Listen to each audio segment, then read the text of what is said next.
আসসালামু আলাইকুম ওয়া রাহমাতুল্লাহি ওয়া বারাকাতুহু।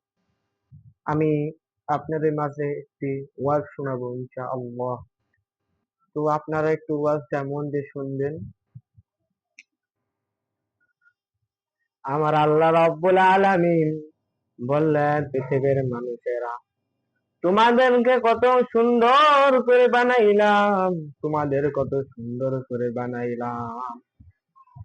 يا أيها الذين آمنوا اتقوا الله حق تقاته ولا تموتن إلا وأنتم مسلمون। আমি আল্লাহকে ভয় করো। কেরকম ভয় করবা? ভয় করিয়া জোহরে নামাজ পড়বা, আর আসর পড়লা না, কিংবা মাগরিব পড়লা আর ইশা পড়লা না। এরে আমার বান্দারা, না না না, আমি আল্লাহকে ভয় করিয়া তওবার উপরে মজবুত থাকো। ওয়ালা তামুতুন্না ইল্লা ওয়া আনতুম মুসলিমুন। মুসলমান না হইয়া মরিও না। তুমি কেমন মুসলমান? নিজের বিবেকের কাছে প্রশ্ন করবে, আমি কেমন মুসলমান? আমার মুসলমানের মধ্যে তো সত্য কথা আছে কি? তুমি একটু যাচাই করে দেখবা। তোমার ভিতরে ইসলাম আছে, তোমার ভিতরে দিন আছে কি? তুমি নামাজ পড়ো, তুমি কি মানাবা? একটু চিন্তা করবা রে ভাই।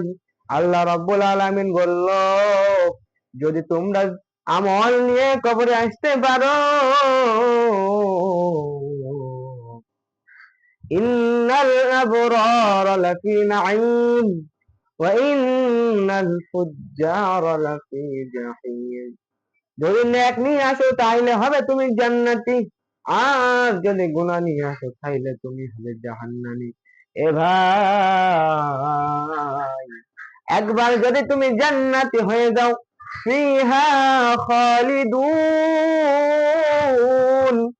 আল্লাহ রাব্বুল আলামিন আর কখনোই তোমাকে জান্নাতে বের করবে না।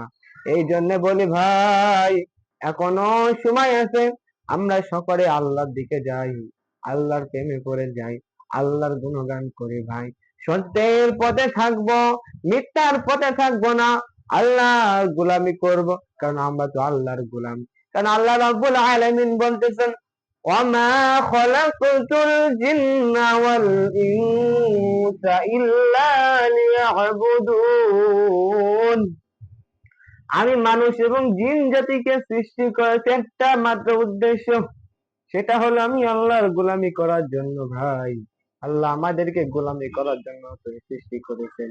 এই জন্য আমরা সকলে আল্লাহর পথে চলবো, আল্লাহর হুকুম মানবো। আল্লাহ যেন আমাদেরকে হুকুম মেনে চলা তৌফিক দান করেন, আমিন।